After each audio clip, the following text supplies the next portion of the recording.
Okay, so let's talk about congruent triangles. That means that triangles are exactly the same. In order for them to be exactly the same, how many parts does a triangle have to it? 3. Only 3? 3 what? 3 sides. But it also has 3 angles. So technically, a triangle has 6 parts to it. So we need to talk about those 6 parts. All 6 parts have to be the same on both triangles in order for those triangles to be the same. Now, I just lied to you because they're shortcuts.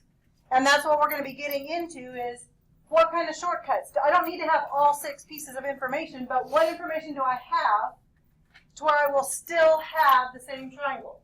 And that's what we're going to be investigating over the next several days. But to start off with, if I have all 6 parts of one triangle are congruent to all 6 parts of another triangle, I'm not talking about this side congruent to this one, meaning isosceles. I mean, this side right here is congruent to this side right here on the other triangle. Okay? And then this side right here is congruent to this side right here on the other triangle. I'm not talking about a single triangle. I'm talking about comparing 2 different triangles. And then the third side congruent to the third side. Then I have angle B is congruent to angle J on the other triangle, right? And then angle A is congruent to angle H. Angle C is congruent to angle K. So we're comparing those 2 triangles. This 6 pieces are congruent to these 6 pieces. Therefore, the 2 triangles have to be exactly the same. Great. I don't want to have to know all the information all the time, do I? No. So we're going to start there.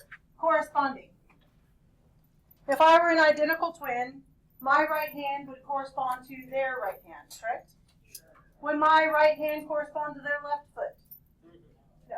So same thing in triangles. We got to make sure that the right parts get put together. And in middle school, they put it all nice and easy. Remember, right triangles were just one way, and they were nice and pretty and easy. Yes. But then in here, we're mean, and we just start flipping things around and turning them and smushing them together with other stuff. Okay? So this isn't really hard, but there are some details that you're going to have to separate out. Okay? So corresponding angles. That means that in this picture right here, angle B is congruent to angle what? J. Angle A is congruent to angle what? H. Very good. And then angle C is going to be congruent to angle K. Very good. Now we're going to have corresponding sides. So side AB is going to be congruent to side what? H. No, HJ. HJ, very good. And then we have side BC is going to be congruent to side JK, very good. And then side AC is going to be corresponding to side HK, very good. Now, this is the part where I need you to understand. Now we're going to do a congruent statement. Now they're talking about these are corresponding parts, but now there's a statement for the entire piece. So here it means that triangle ABC is congruent to, question, if triangle ABC, is it congruent to triangle KJH? Yeah. Is ABC congruent to KJH? Yeah. And I'm going to tell you no. At the top of your paper, I want you to write in big letters, order matters. Okay, real big, top of your paper, order matters. You have to be careful because you have to make sure that you put your corresponding parts together. A is congruent to which one? H, so this has to be triangle H first. B is congruent to which one? J. And C is congruent to what? K. Has to go in that order. Now, I could say that triangle BCA, but then it would have to be congruent to JKH. So there's more than one way that you could write it. You just have to make sure your corresponding parts are the same. I want you to go and look at problems 1, 2, and 3 and try those. So what did you put for number 1? You started out with triangle what? BAC. That should be congruent to triangle KJL. Did anybody else start differently? Some of you started ABC, didn't you? Yeah. Okay, so if you started out with triangle ABC,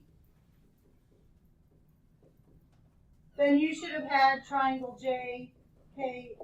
Is that true? C. Good. If you have either one of those, that's fine. Did anybody start off differently here? No? Okay, now, here's what makes this hard, is when I say angle B, you think, well, it's going to be equal to angle B, don't you?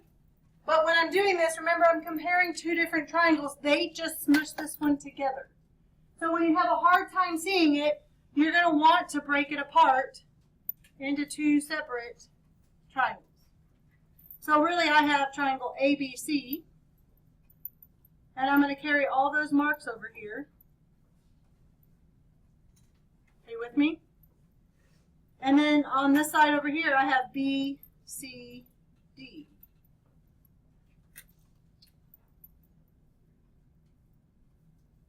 And I want you to notice right here that these two sides have to be the same because they were smushed together, weren't they?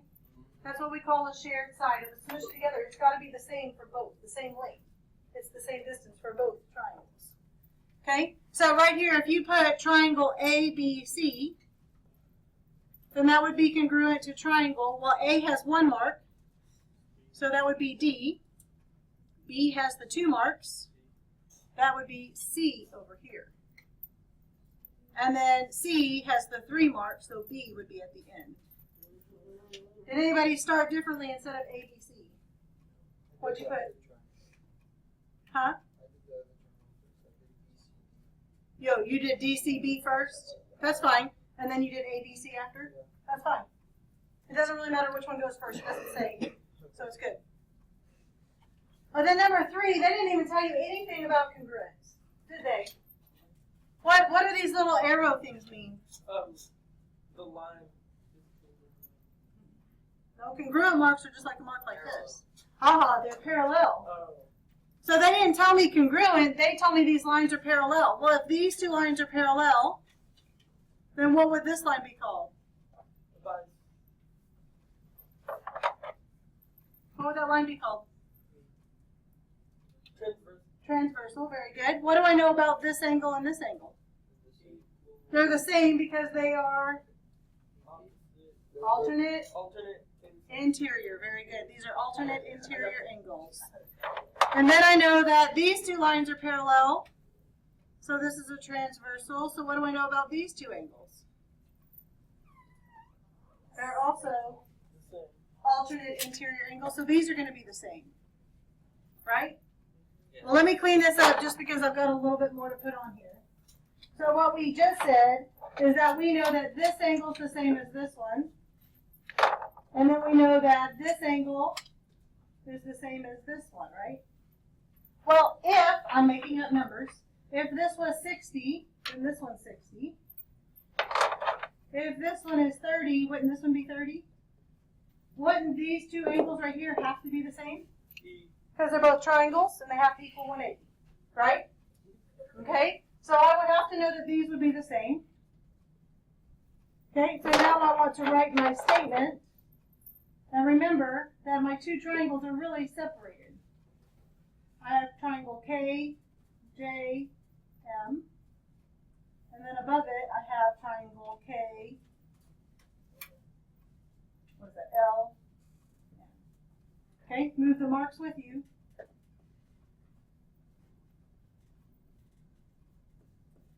So I have triangle KJM, KJM, and that's going to be congruent to triangle. Well, K is the same as M, and then J is the 3 mark, so it's going to be the same as L, and then M is the 2 mark, so it's going to be the same as K. So notice it's not K with K, M with M, because on the two different triangles, those angles are different. That's okay. But I'm trying to point out the things that you're going to miss. So to be careful for. It's not always going to be K is equal to K, because on the two triangles, K represents different kinds of angles. Okay? JKM is congruent to L and K. JKM to LM MK? This one. Okay, so corresponding parts of congruent triangles. Right here, they're just asking you to tell me the individual parts. When you see corresponding congruent angles and sides, how many parts does a triangle have? 6. They're asking you to list all 6. Which ones are the same? So I'm going to give you a second on 4, 5, and 6. I want you to list all the corresponding parts. Okay, so here are the answers for 4, 5, and 6. Notice that you're not always going to go, like I said right here, in order to find out what angle E is congruent to, this is the one with the 1 mark, and that's the no mark. So over here I can come back to the no mark and the 1 mark. So that's what tells me that E and J have to be the same. Right here, it'd be helpful if you probably split this apart into 2 triangles like this to compare, making sure you carry the marks. These are the shared side because we just split them, so you know those have to be the same. Notice that BC is not equal, it's not B is congruent to B or C is equal to C because we're talking about different triangles. And this is the 1 mark and the no mark, so the 1 mark and the 3 mark is down here. Those are the ones just the same. And sometimes when you do separate the 2 triangles, you will have that angle U is the same as angle U. They won't always be opposite like they were right here with angle 5. Now I want you to look at problem number 7. On problem number 7, they're just asking you to write a congruent statement. Remember, a congruent statement is just this thing right here. So on number 7, take a second to write a congruent statement. And then on number 8, they're asking you to tell me the angles and the sides, the 6 parts. So try 7 and 8 on your own. So on number 7, they just gave you a picture. They didn't tell you too much information. So on this one, let's just make one up. What did y'all use for this first triangle? What letters did you use? KL what? KLJ. Okay, you could have started different. I'll do that one in a minute.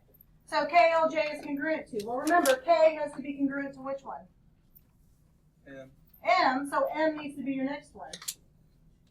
L has to be congruent to Q. And then J has to be congruent to P. So now would it be true that KL is congruent to MQ? Yes, they're both 40. Okay, JL is 50. Is it true that QP is also 50? Yes. And then the last one, KJ, is 39. So is it equal to MP? 39. Yes. So this congruent statement is trying to get the pieces that are the same together. You could have changed this. I could have said LJK, and that would have been QPM. I could have put JLK, and it would have been PQM.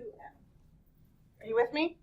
So there's other answers than just one, but you have to make sure those parts are together. And this last one, they didn't even give me a stinking picture, did they? But the first one has to be congruent to what one? X.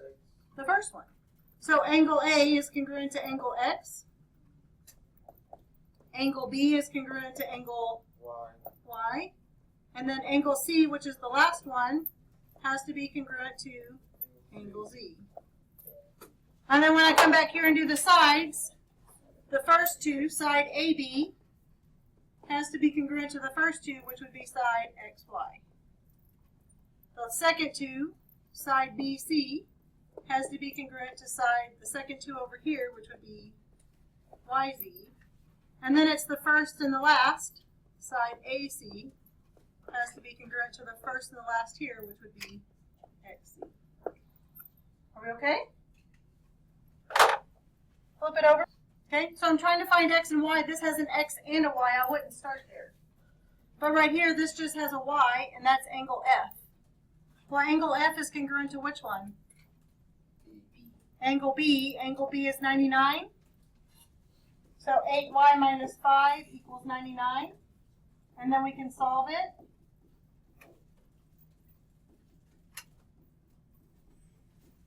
So that tells me that y is what? 8. Nope. Like 13?